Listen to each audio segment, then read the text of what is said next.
Hi everyone, you're listening to the Avril Heals official podcast with Minnie Scarlett, your host. It's me, Minnie Scarlett, the host of the Avril Heals podcast. Thank you for listening. We're here also, we have a special treat. I have the co-founder of Avril Heals with me, Jay. Hi, I'm Jay. I am a co-founder. I'm also an executive director. I'm a very good friend of Minnie's. Yes. Okay, actually one of my best friends, to be honest with you. But we started out working together a little while ago with our friend Exene Avril, who this entire podcast is dedicated to, and avrilheals.org is dedicated to them as well, and our entire nonprofit dedicated to them. Rest in peace. We lost a good one, literally. As you're gonna hear on this podcast, I talk about a lot of very dark and sad things, and kind of sometimes I don't want to say funny because it might not be funny to other people, but it's funny to us. Yeah, so dark humor is something that is gonna be on here a little bit. So when we were constructing our spaces that we wanted our nonprofit to have, we basically wanted to focus on two different types of spaces. And one of them, like you said, were the community building interest groups, which are a little less targeted and more like a hobby club, if you will. So just like your everyday like little book club or like a crochet club, which is what I actually am putting together, is the crochet club.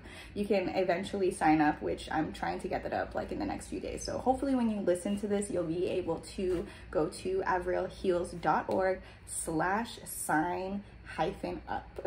It's pretty straightforward, but yeah. So yeah, like I just think that when you have like a skill that you're learning or a hobby or something, it's easier to feel safe with people. And yeah, like I was saying, like you kind of match up with therapists the same way, like with friends. You're not going to be compatible with everyone. That doesn't mean they're a bad therapist or a bad person because you're not compatible.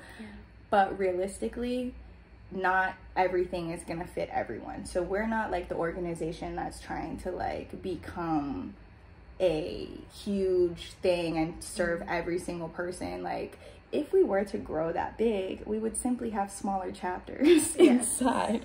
But like but I always say like this is like the worst demographic to try and like trick into being like, yeah, we got it for you. If we don't have it for you, I'm gonna tell you, because you're trusting me with like part of your healing journey. You're trusting Avril Heals with like this very vulnerable thing. I'm not going to try and like car salesman you know, like that just seems really icky to me. And then we have our healing circles, which Jay actually built out completely at the other company that we worked for, and I think that was amazing. So Jay was like the head of holistic services, so the entire holistic services department like did not exist before Jay. So can you tell us a little bit about like the healing circles and what that kind of is like? Yeah, so I love this story. It also hurts me every time I tell it in the best of ways. But I think all of these stories kind of come out of things like that sometimes, in the sense of we see a need that comes from kind of a trauma, honestly, and then we decide to just do something about it. And I think growing up, especially holding like the identities that we hold, we didn't always feel empowered to necessarily do that. But I was finally at a place in my life where I was like, I want to just figure this out myself. So long story short, we have time though, so if you ever want to tell the story, we're listening. Basically, I was at NYU at the time. I was in a program for students of color. We were doing exactly or similar to this kind of stuff, just building community at least, because it is a predominantly white institution, so your classrooms do not look like you. And in that space, over the years, there had been a lot of sexual assault that had happened, and it was a lot of like, no one really talks about it. And then COVID hit, and when COVID hit, we were all off campus. We didn't know if we would even ever see each other again or what was going to happen next. And in that space, a lot of people started to just speak up about what happened to them. So they took to Twitter, they took to Instagram, and it was kind of like our own version of like the Me Too movement happening, which was started by Tarana Burke and is an incredible organizer and activist. Check her out. Shout out Tarana. Yes, know who made these movements, please. Yeah, honestly, yeah, no, a lot of the times when people are like, oh my God, gatekeeping, it's like, it's not about gatekeeping, because I'm not really super into gatekeeping like everything in life, because I just think it's a waste of energy. But there are times where it's not really about gatekeeping, and it's just simply about not ripping people off and giving like other people flowers for like things that someone else started.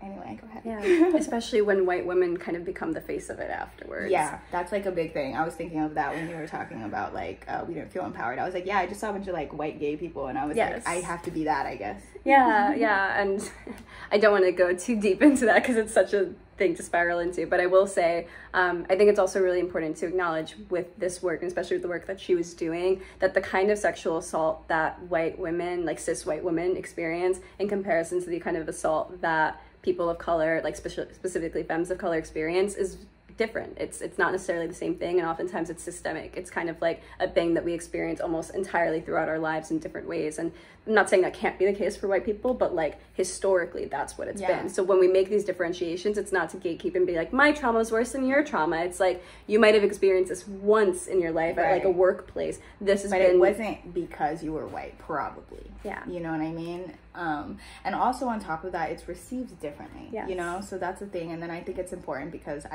when I did that TikTok, I researched a little bit, and yeah, like Me Too, that phrase is not necessarily just saying like you and Me Too. It's saying like Me Too as a Black woman. Toronto is saying not just the white women, Me Too. So specifically saying, you know what I mean, is that in itself is kind of saying it's supposed to be specifically for women of color. It's not supposed to be just for women of color only, but that was the perspective it came from, and it, you know, centered around that.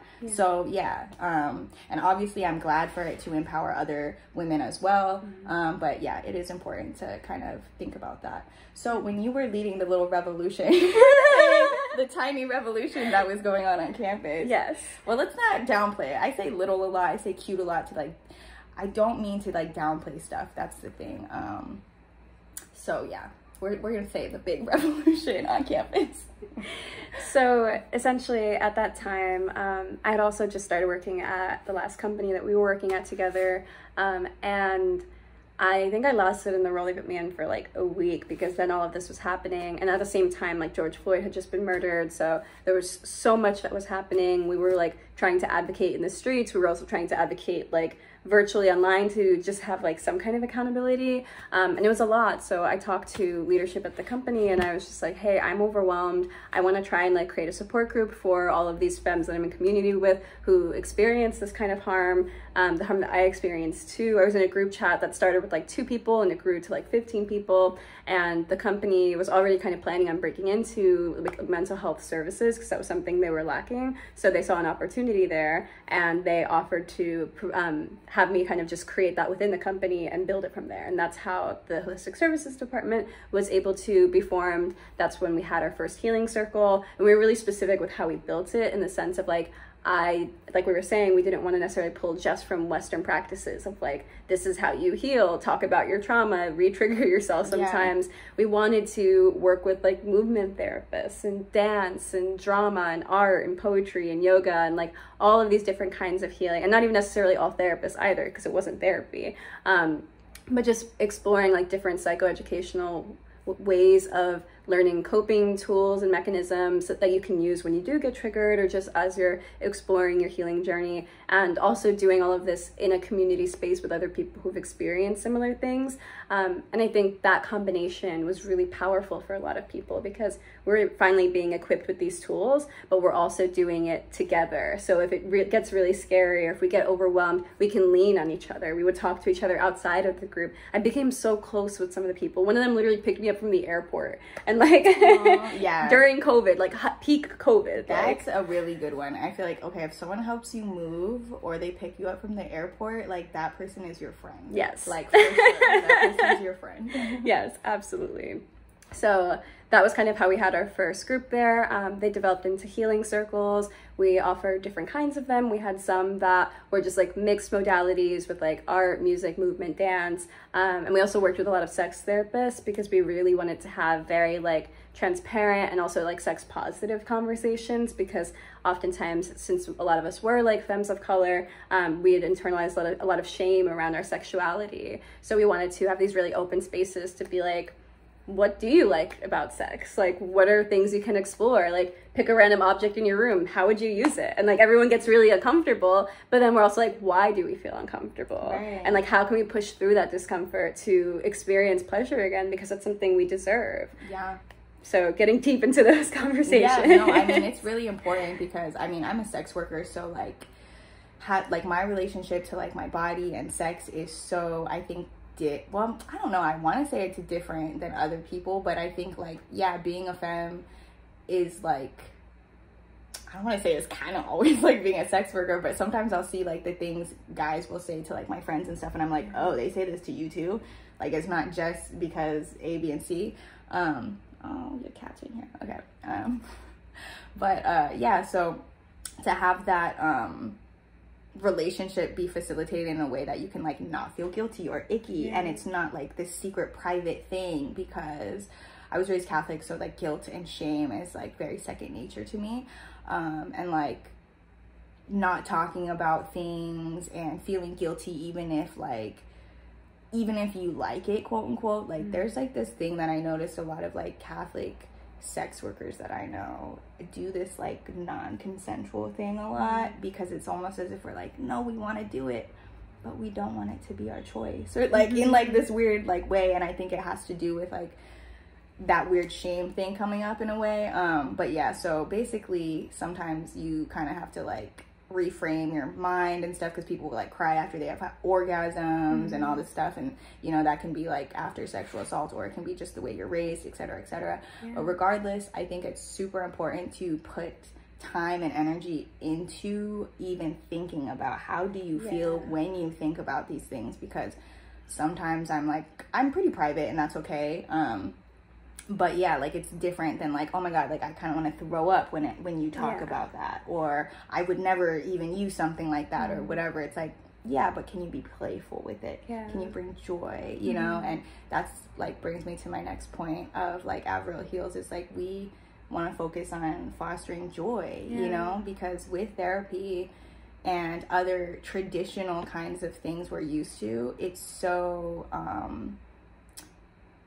focused on like this is exactly how your trauma is, this is how we're going to treat it, and it kind of ignores that factor of like, what are you doing to bring joy back into your life? And I think that's another reason that, you know, we're so focused on like giving our community things that we need, because I'm trying to invent things that I would be excited to go to. Absolutely, you know what I mean? Yeah. So, so I think that's really cool.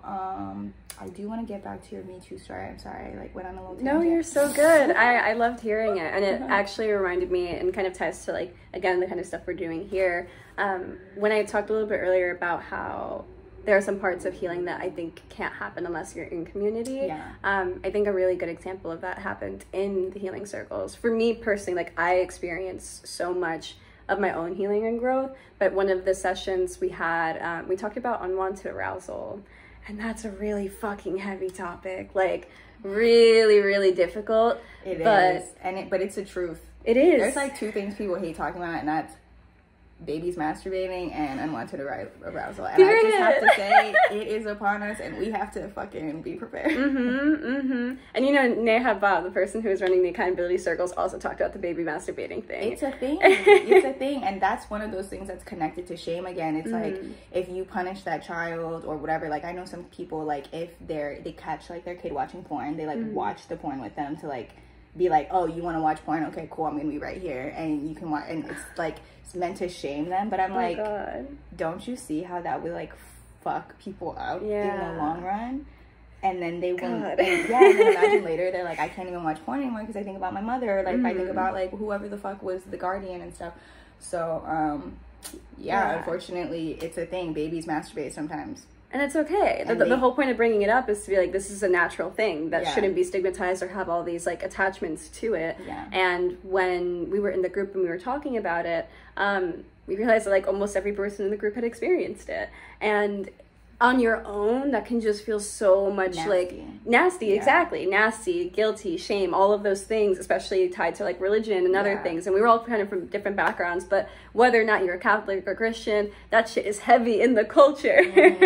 So I think because I was in therapy at the time too, and I remember talking about it with my therapist, and I had read her this piece that I wrote, and I like went really fast past that part, and she like stopped me and tried, and I just felt so much discomfort, and I felt like physically ill, and I couldn't keep talking about it with her. But when I was in the group space and other people were like, yeah, like I have experienced that, and I could just see that I wasn't alone in it, it made me feel less like disgusting. Even though, I mean, clearly you're not disgusting, but like it's hard to not feel those things, especially if growing up like sex was a very specific thing. Then you're like, this is what awakened me, like, or this is like what fit, like, you know what I mean? Especially if you don't really know, like, I mean, I'm sure that you knew about your body, but there's people who, because of their culture or religion or whatever, just didn't get proper sex ed or never explored their own body, and then the first orgasm they have or something like that is just like, so I'm very sorry for if, you know, you're listening and that happened to you, but you definitely are not alone. It's a very common thing. Honestly, same with the fucking, I'm so sorry to even bring up the babies masturbating. It's just one of those, like, I feel like it's such a baseline thing of like, it's a good example of like how we are, because it makes everyone so uncomfortable. Same, I don't even want to see your cat's genitals. Like, I'm pretty prude, I would say, for a sex worker, because people think like I'm super wild and like not judgmental. I'm over here with my tiny gavel, like so sometimes I'm kind of prude, and I think it has to do with, you know, there's like the hypersexual reaction, and then sometimes there's like the opposite of that. And sometimes I'm like that, like I'll watch like a regular movie, not a porn movie, and they'll start making out for like too long. They start like grinding and stuff. I'm like, okay, if I wanted to watch this, I would simply put on some fucking porn.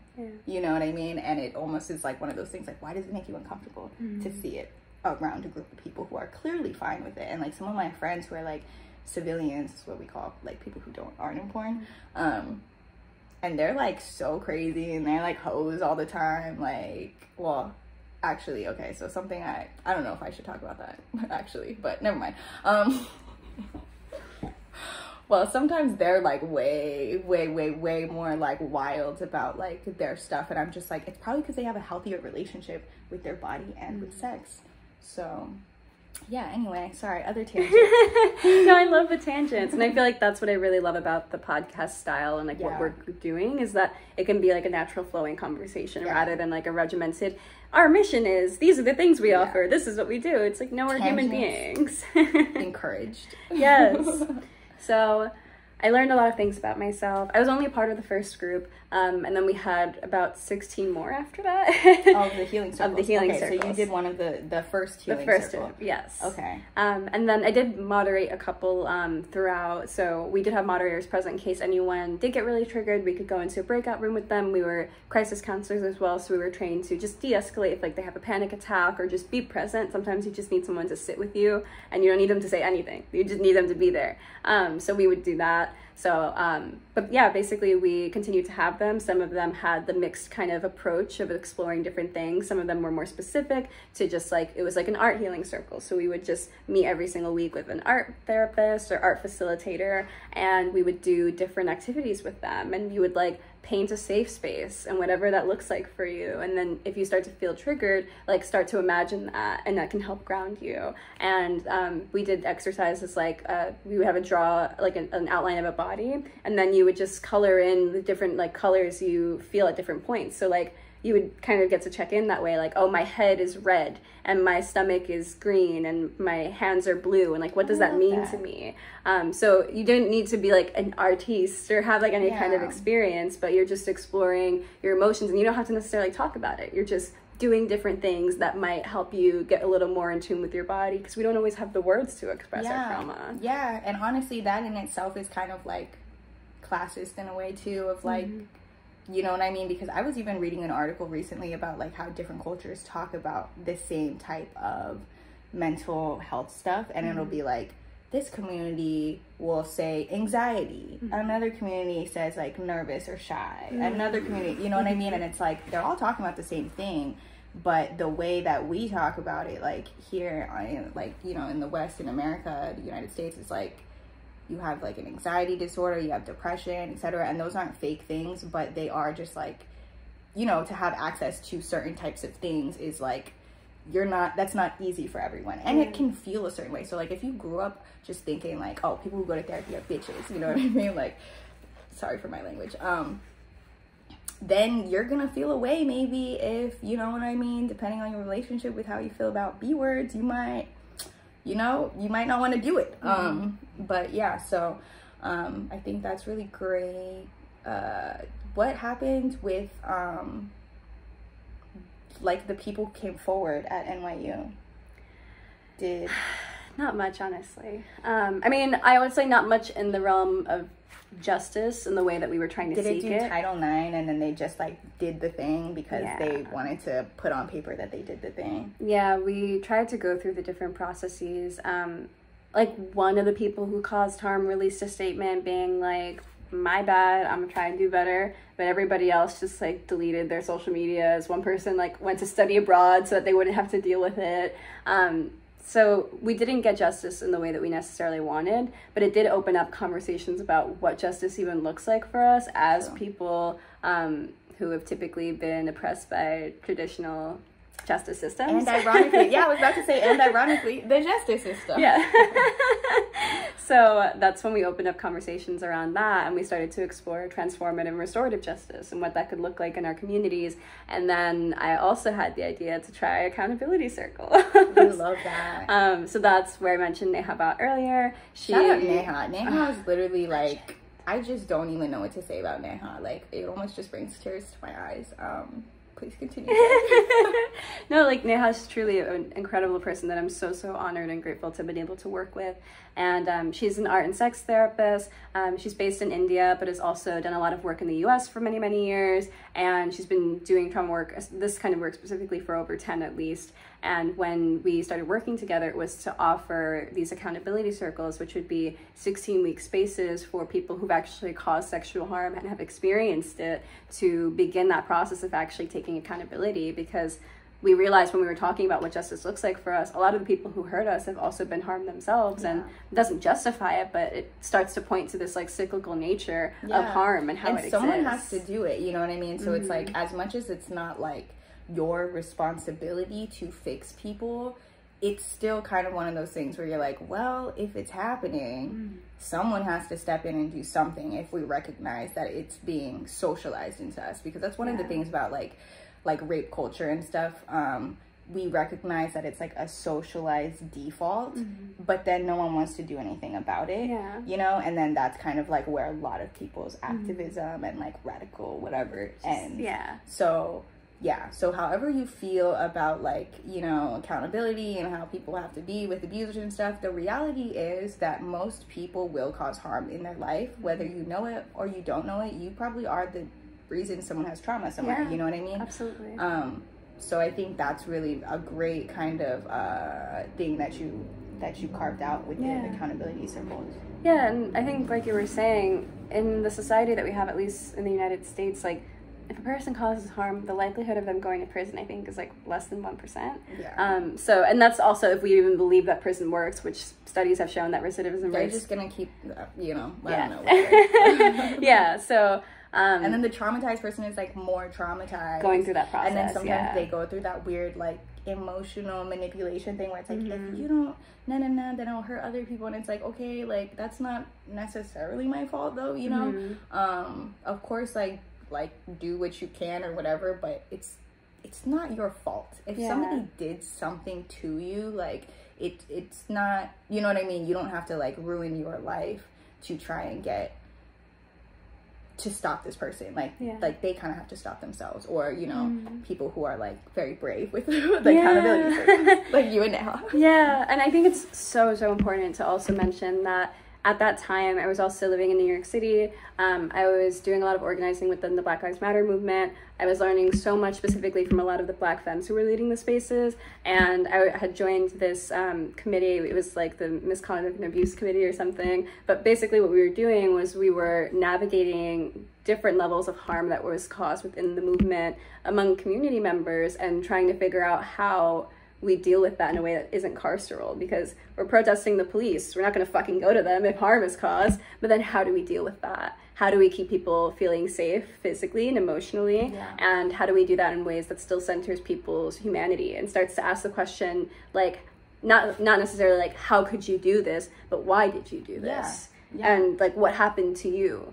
And I think once we start to get to that core of it, if you look at also other models in different countries that use more restorative and transformative justice lenses, the recidivism rates drastically decrease when people are able to actually learn why they caused harm, when they're able to start doing like inner child healing work, because a lot of people have experienced harm in their childhoods. Yeah. And when they're able to learn what accountability actually looks like. A lot of times when people cause harm, they're like, I have to make a public statement, or I have to write a letter to this person. But a lot of times those things that they're doing, sometimes they might be good, but other times it's more about themselves than it is about the person who they're actually they've caused the harm to. Yep. So like looking at different versions of accountability and recognizing that there's no one size fits all solution. Yeah. So even like with like this large thing that we're talking about, there's no organization can come in and be like, this is the right way to do accountability, or this is the right way to do healing, because it's always going to look different. Yes. And even people who have gone through courts and their person has like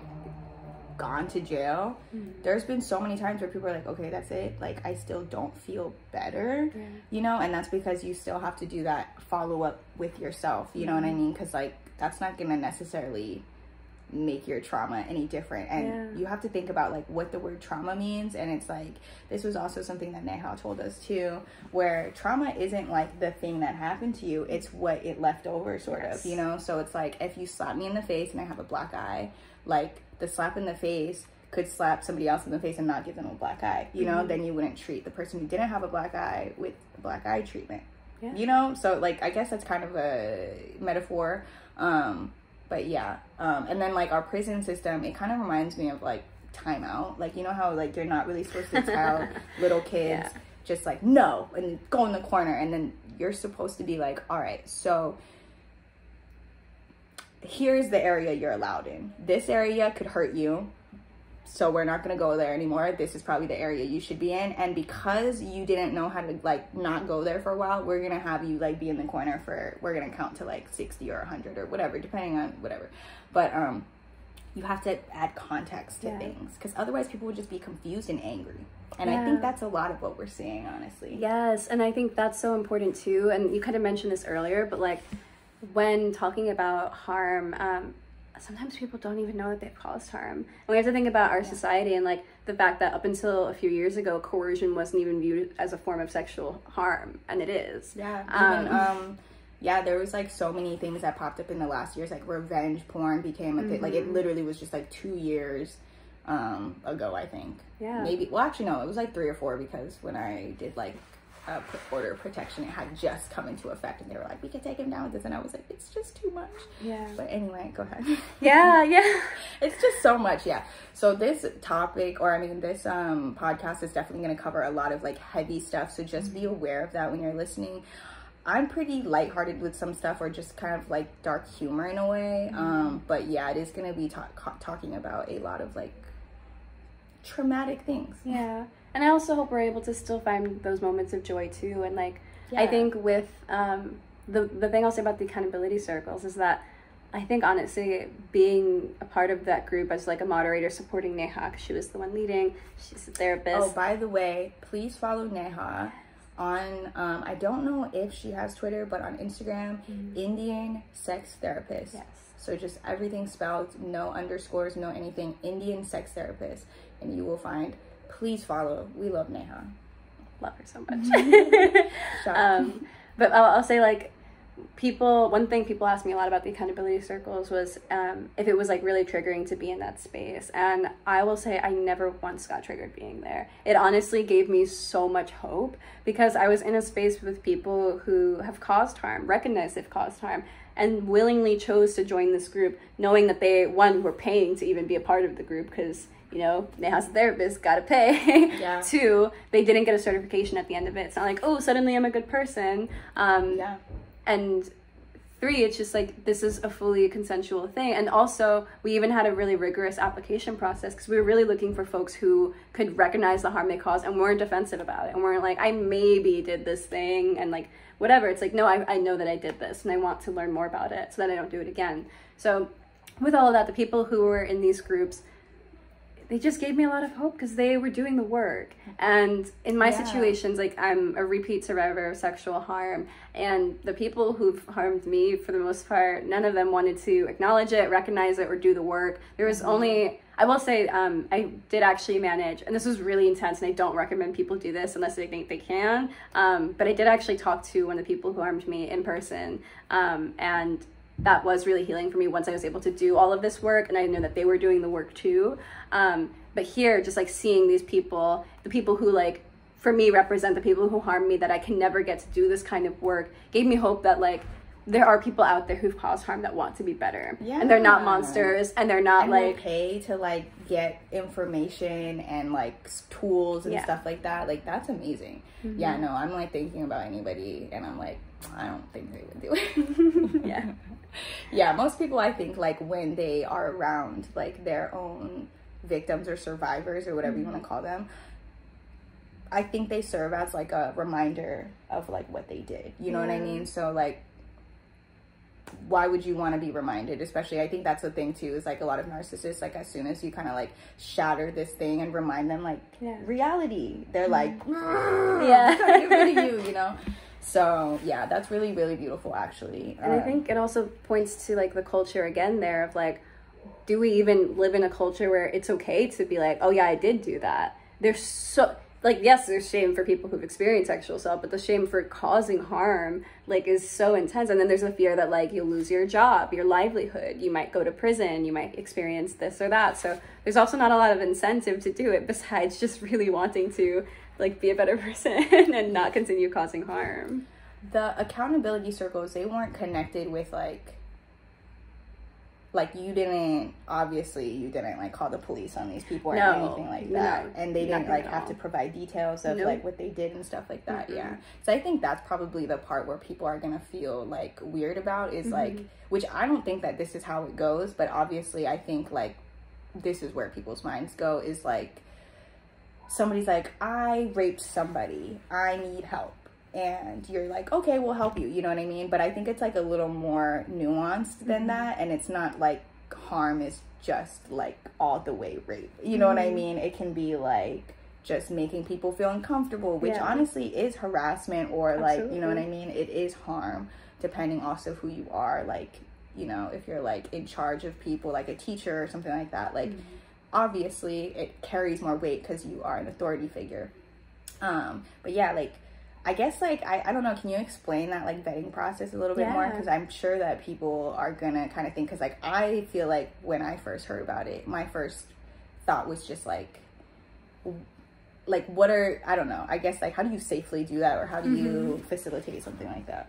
So essentially, we had an application that folks would fill out, and in the application, they would just give, like, some basic kind of information about themselves, and then we would ask them, there was an article that we actually linked to in the application, and it described the 4 stages of change, so the 4 phases and stages of change. Tongue twister. And we asked them to read through them and then tell us where they thought they were in their journey, and then explain why. And that's where we could really start to see where people were at, because some people would think that they were further, but then what they would say about the harm they caused actually showed that, like, maybe they were a little further behind. And we also it wasn't like a requirement that you wrote in detail every single thing that you did necessarily, but we did ask some more general stuff so we could get an idea, because there were also, like, even in that group, there were still some levels of harm that we couldn't get into at the time, because some things you do have to do. too. Yeah, and some things you do have to do alone. Yeah, no, especially if you're a fucking weirdo, no offense, it's like, you're gonna trigger people. And like, also another thing is like, when you're like, not that people get it together and they're like, this is how you do crime, but like, some people, like, when they go to jail, they were like not very hardened, and then they go to jail and they come back like more likely to do crime. That's not everybody, but like a lot of people, you know what I mean? Neha's great though. She's a no bullshit kind of person, and she will shut that shit down. Which is great, which is so needed when you're doing stuff like that. Yes, you know what I mean? Absolutely. So the application basically made them identify which phase they were at, talk a little bit about what happened, talk about what they're hoping to get out of the group. We even asked them to define transformative justice, because I think it's really important to recognize that transformative justice is different from restorative justice, in the sense that transformative justice does not exist within the system. It doesn't say we're going to reform cops, we're going to reform prisons. It says we completely exist outside of that, and we as communities will create our own systems for how we address harm. And not to say that restorative justice like doesn't necessarily have a lot of really incredible things. That is also rooted in indigenous practices. It's just been co-opted, and now like people say, oh, we have a restorative justice program in a prison, and other things like that. So we made them like define that for us, and just kind of go through all those different things so we could get an idea of where they were at. And then for the folks that we moved into the next stage too, we did a 15-minute screening like Zoom call with them, and we would ask them a couple more questions, kind of note like their mannerisms, how they talked about things, if they were super uncomfortable, if they would get like angry very easily. But overall, like, it was a really wonderful experience. We had over 150 people sign up for those circles. Like, the need for this is so absurd, but so many people are so scared to even like touch it. Right. But they're just human beings, and they could be anyone that you know, and you just don't know that they did it. No, that's actually true as fuck. Because think about, I mean, I'm sure there are people listening that have had things happen to them. Think about the people that did it. Usually not like some scary guy that came out of an alley at night. Usually not that. No. Honestly, none of the things that have happened to me have been from like strangers or like random alleyway people. Like, it's never been like that. But yeah, like, shout out to you and Neha for even putting those things together. That's fucking incredible. So I can't believe that many people signed up. Like, I can, but I'm also like, how did they find it? How did you find them? Like, that's like a really pretty oppressive thing. Yeah, and I think they're like, we had a lot of people from Neha's following come to us. In India, there's a lot more openness, a bit in a sense of kind of community accountability systems. Not perfect, nowhere is perfect, but she has a very large following, so she would post about it. We'd get a lot of people there. I also, on my end, did a lot of coalition building, and I somehow along the way got connected to Miriam Kaba, which was just like so, oh my god, just very incredible. I felt so honored. She's a person I've learned so much about. She's written the books like We Do This Till We Free Us, and so many other things talking about transformative justice, and just other orgs like that. I was connected to the Bay Area Transformative Justice Collective Center. Shout out Bay Area. Yes. So a lot of places that were kind of doing similar work, abolitionist work, and through those communities, through word of mouth, through posting about it on social media, we did run some ads. The ads are really hard to do though, because how do you like... Yeah, like how do you be like, did you be weird lately? yeah.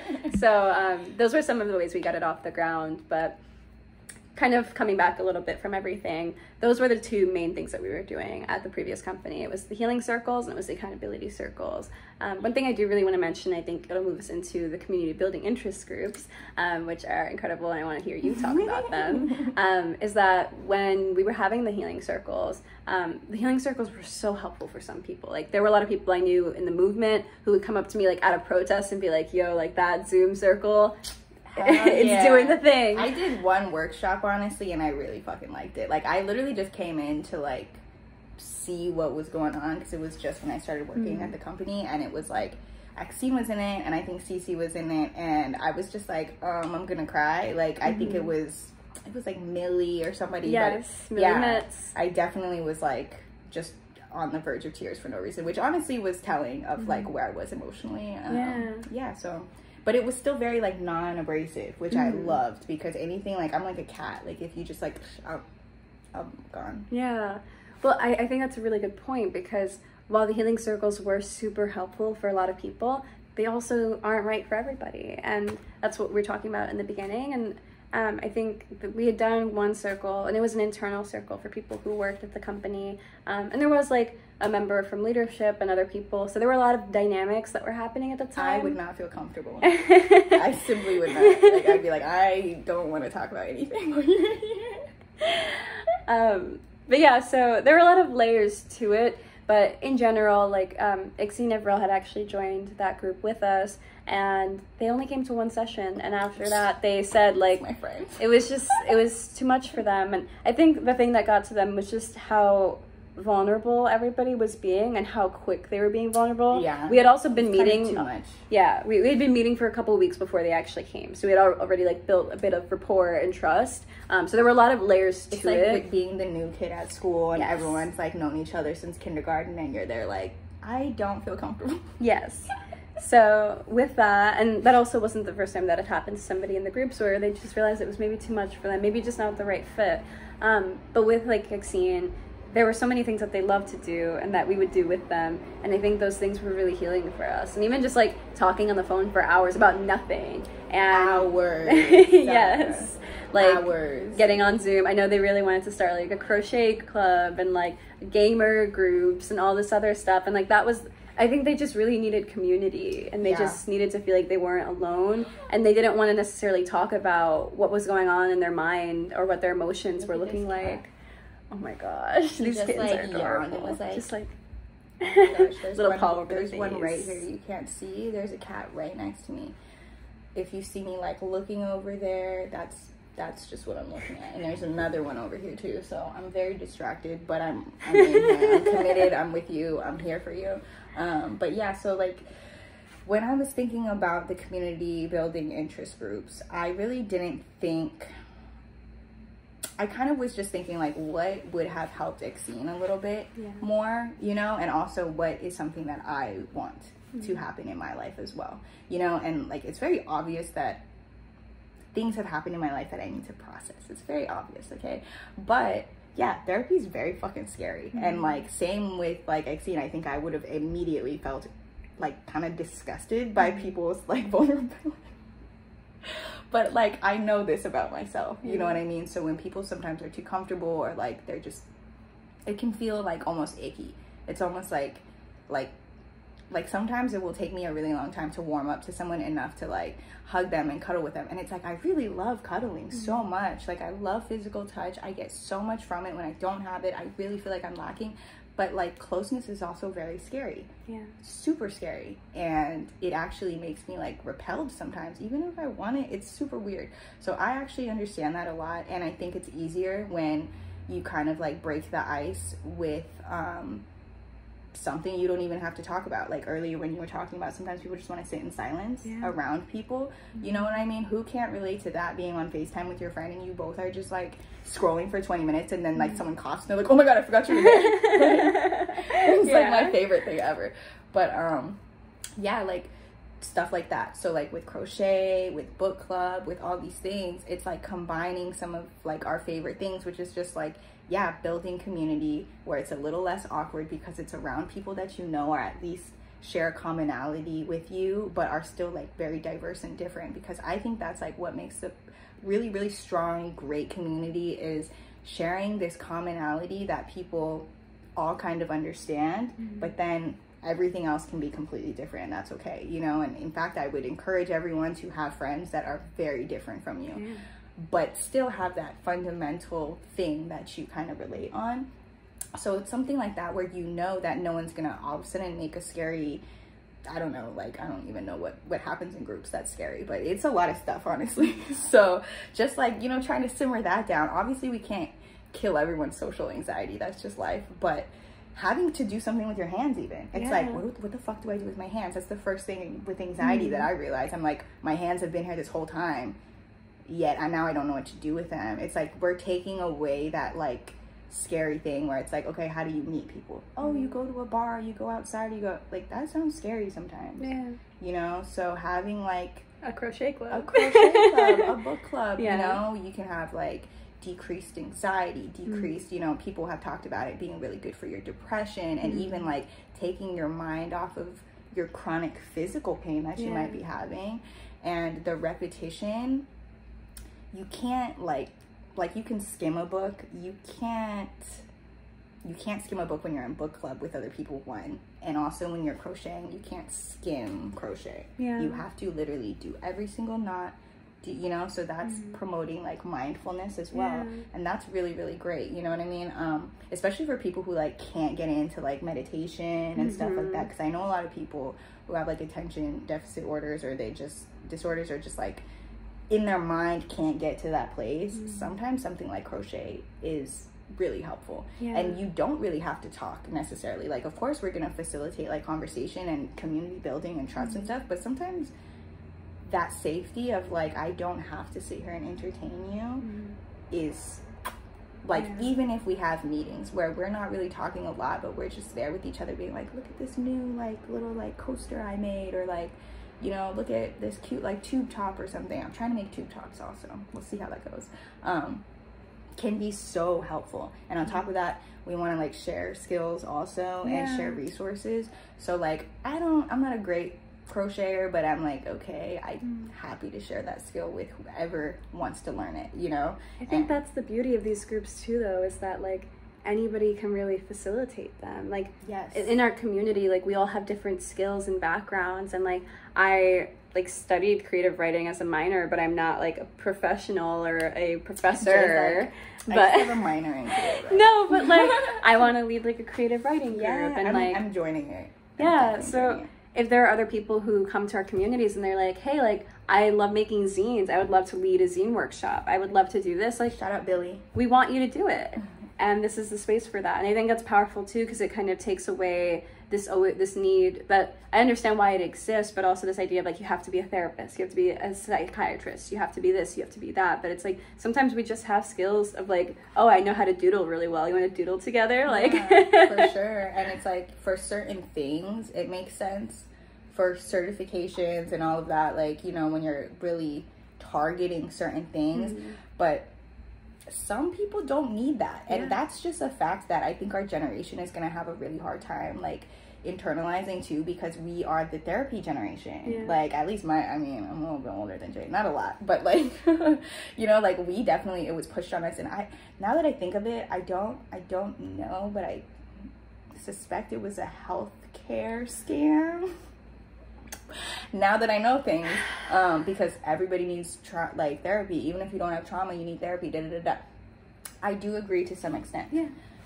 Everyone should be mindful. Everybody should kind of think about what they're doing, process things that are happening to them, and have maybe by an unbiased person in their life that kind of like gives them whatever. But that also can come from community, you know what I mean? And I think therapy is, again, a Western thing, because it's one of those things where it's like, well, I don't have my family because I like moved 3,000 miles. I did that, so I'm not talking shit. I understand some people need to do that. But, you know, like the nuclear family thing is a very much a Western concept. So if you are like that, and, you know, some people don't believe it takes a village, or like they don't even want to be in the village or whatever, so then they need to hire people around them, which is fine, totally fine, especially when you need an unbiased thing. But sometimes if you have the right village, aka community, you can be provided those things in different ways. Something my sister was telling me the other day was that we are all just people trying to get our needs met, whether it's in a healthy way or a toxic way. That's what we're trying to do, and we're gonna do it in whatever way is familiar to us, you know what I mean? So sometimes people are just gonna feel more comfortable laughing with someone, like reading a book or like whatever, and sometimes people just need different ways to get the same thing. So we're like not shitting on therapy at all. We're definitely saying that this is something that everybody needs in some way. It just doesn't have to come in the same package every time. And I came from like, I did art growing up. Like I went to like a low income public art school, so it was like, how do I explain it? And I don't say low income for any reason other than to say that it was like a variety of people could come in. It wasn't like a private school that you had to like write a letter to get. Well, you did have to write a letter, but you didn't have to like write a letter and do like, you know, it wasn't Juilliard or anything like that.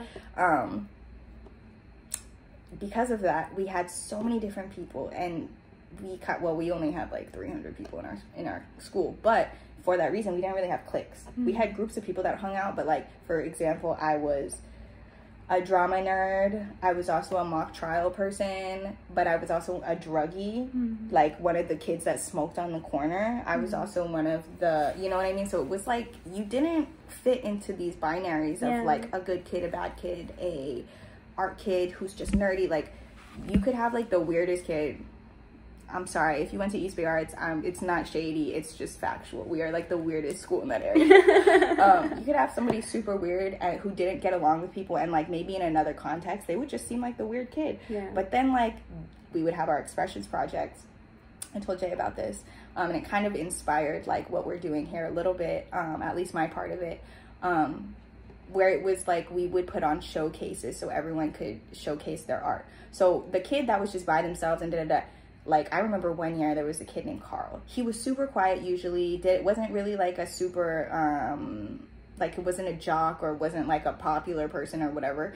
Just did this like hip hop dance, but was like so into it. We're like, Carl dances, and everybody's screaming. I saw the video like a few years ago, and everyone's like, what? You know, and we were just hyping him up like so much. So we always kind of like, even like the kids who were like kind of strange, and Carl was loved, honestly. Carl was just quiet, but there were some people who were a little strange, and we would just have this respect for them regardless, because it was like you saw them more holistically, you know. So I think that was something that was very beautiful that was given to me, because they're a college prep school. They didn't really give me any prep for college, but they did give me a lot of acceptance and a lot of like that holistic appreciation for people. And also every day I was doing art, and I didn't realize how fucked up my life would be if I stopped doing art, because I was just doing it every day. And at the time it was just because I wasn't a visual artist where I was painting and stuff like that. I was a performing artist, but I learned how to like record stuff. I learned how to paint. I learned how to watercolor. I learned how to like figure draw kind of. And then once I like graduated and I would have like gaps in my life where I wasn't doing art, I was like, oh my God, my brain hurts. Like I'm not doing well. So I wanted to bring a little bit of that essence of like giving people a stage if they want the stage, or giving people the opportunity. Like even if we do our zines, maybe we'll give people the opportunity, if they would like, to be part of like an official Avril Heals like issue or something, you know what I mean? Or they can publish it themselves, or we can help publish it, the digital version, whatever. But giving people that like feeling of like what you're doing is official if you want it to be, you know what I mean? It doesn't matter also, because honestly I really believe in the power of just like drawing shit and not really caring how it comes out, because the process that it gets you to is like the whole thing, you know. But yeah, giving people that stage if they want it, giving people the tools to make some real shit if they want to, and just like like feeling good about stuff, and like you know, not really, I don't know, I feel like a lot of people don't think about it, but because I went to an art school, it was like something that was so second nature to me. But I know a lot of people didn't have that. And I love this emphasis on art, because I also have a really specific relationship to it that started very young, but then kind of died because nothing was like pouring into it anymore. But I just found my way back to it after all these years. And again, when I say I'm not shitting on therapy, I mean that shit. I literally want to go to grad school for art therapy. That is my plan. I'm reading the books already. We're super not against therapy. And I also think it's important to acknowledge that like I don't think everybody needs to go to therapy necessarily. I don't think it is for everybody, but there are also some things that I think only certain kinds of therapies really can help. And I know like for me, I'm someone who has to do like EMDR therapy, and I have chronic nightmares and other things like that. What is EMDR? God, if I know, like, it's been recommended to me by a therapist before, but I'm pretty sure it has something to do with like desensitization. It has something to do with like your eyes or some shit. I have to figure it out more. I'm not an expert whatsoever. But it's something that I think I would really benefit from, given the fact, oh my God, these cats are so cute. Given the fact that my trauma often manifests by just like ruining my sleep, and like my dreams have gotten so complex that I have dreams within dreams where I think I got out of the nightmare and then I fall into another nightmare where I tell my partner about the nightmare in the same bed I fell asleep in, but I'm actually in a dream. So oh my gosh. It's really fun for me. But all this to say, if like people do need therapy, if people need like help with like finding housing resources or healthcare, other things like that. We don't have that, but we will help you find it. And I think that's a really important thing where we were mentioning earlier of like, we are not going to be this like all-encompassing org that can do everything, and you come to us and we're like, we got you. It's more so like we're right now working on like coalition building and finding other orgs that we're aligned with, so that when people do come to us and they want something that we can't provide them with, we can at least connect them to somebody that we trust. Right. And that isn't just like a random thing that we Googled. Yeah, no, seriously. And there's like where we are, which we're based in LA, there's so much amazing work being done. Yeah. So like we have access to so much stuff, and then our team is like scattered in different places. Yeah. So in a way, that's kind of a great opportunity actually to be able to spread these resources, and especially like shout out COVID, you know, hate you, but also a lot of things are virtual now, and like, you know what I mean? So a lot of these resources are going to be online, and like we can share them with people. So I think, yeah, I don't know why I kept talking like I had more. Well, I think one thing I'd love to hear you talk a little bit about, I'm taking the host right now, is the concept of joy and how important that is to the work that we're doing. Because we talked about a lot of really heavy stuff today, but I also saw you light up when you started talking about art. But just in general, like, what does joy mean to you, and why do you think that's important to the work that we're doing right now? Well, joy to me, okay, so something about me is that I get bored very easily, right? So finding the joy in like little everyday things is what keeps me, one, out of trouble, and obviously like my mood is better. But we don't really, like, as a society or even like medical field, really like highlights joy. But people really like can think themselves like, and I'm not one of those people that I'm like, babe, just drink some water, like, you'll be fine, you can just positive thoughts. It's not that. Like, positive thoughts do not kill cancer, but your thoughts can like really influence a lot. And like I notice so much, like if I make it a conscious thing to even write like today I'm happy like 100 times or something, like I'm just in a better mood, and it suddenly my body feels different. Suddenly these physical ailments that I usually have and like nothing seems to be working is like alleviated a little bit, you know? And that's like another thing, is like an autoimmune thing. Me and Exene both had autoimmune diseases, and like when we were younger, we would always like talk about our cystic acne. And now that I think about it, it was like probably autoimmune responses, you know what I mean? Because we would always like want to eat like certain things and we just couldn't or whatever. But then I started thinking like quality of life. Like if you're like not eating all the things, and obviously if you have fucking food allergies, don't listen to me. Stay away from nuts or whatever you're supposed to. Don't be dumb. Or don't be stupid. Okay, both of those are ableist. Okay, I'm sorry. Anyway, I'm sorry. But the stress hormone, which is cortisol, causes a lot of autoimmune responses, causes a lot of just disease in your body. And it really just has to do with these invisible things, which joy is this invisible thing that we really don't focus on that much. Same with like sadness, emotions. Just because we can't see them, it's almost like, well, I literally used to think that my feelings did not matter at all. Like if I was sitting here and I was sad or I was happy, it made no difference to what was happening around me. I really had that idea, and like I just thought like my thoughts didn't have effect on anything either. So of course, because of that, the concept of even like affirmation seems like brainwashing to me. It seems performative, even if I'm by myself, which is fucking weird, but it's true. So the reason I have to like highlight it so much is because it's like my stomach isn't gonna growl and tell me like you need some joy. Like that's not what's happening, you know? So I have to like actively seek it out. And sometimes it feels like, oh my god, I have to go to Disneyland to get joy. And it's like, no, sometimes you get joy because like you wake up and you're like, oh my god, I have like a chai tea in the fridge, or oh, I have this thing to make. And finding all these like beautiful things on the, you know, within these little things. Because my sister has told me, because I complain to my sister a lot, where I'm just like, I don't have zest for life. I have no zest for life. She's like, you kind of shouldn't, like, unless you're on drugs or having a manic episode, it's gonna be like an up and down thing, and that's just regular. Not crazy up and down and like, you know, but like very just you go to bed and you wake up, you don't need to stay up all night, you know what I mean? And like for all my friends out there who have substance issues, okay, it's not really always a drinking problem, it's a fucking thinking problem, okay? So I don't even drink that much, but you know, I have other issues, and that's the thing. It's like, that's why people talk about addiction as a disease, because it's not physical dependence. And that's the thing too, is like, and you do have to research it a little bit to understand that, but like addiction isn't just like, oh, I stopped, now I'm cold or whatever. Like it really is like, you could not be physically dependent on it at all, but you have that mindset. So you're always hoping for something else to change your mood. And somebody was like, I read this one time and it really kind of stuck with me, where it was like, addicts aren't obsessed with the substance all the time, they're obsessed with changing how they feel.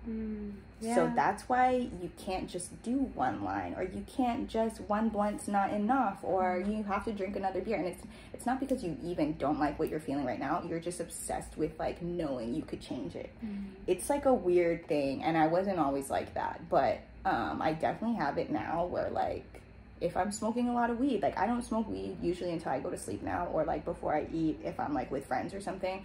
But I can't wake up and do wake and bake anymore. I have to be real. And if that's you, shout out to you if you can do it. But if you can't do it, be honest with yourself. Even if you do it, is it easier?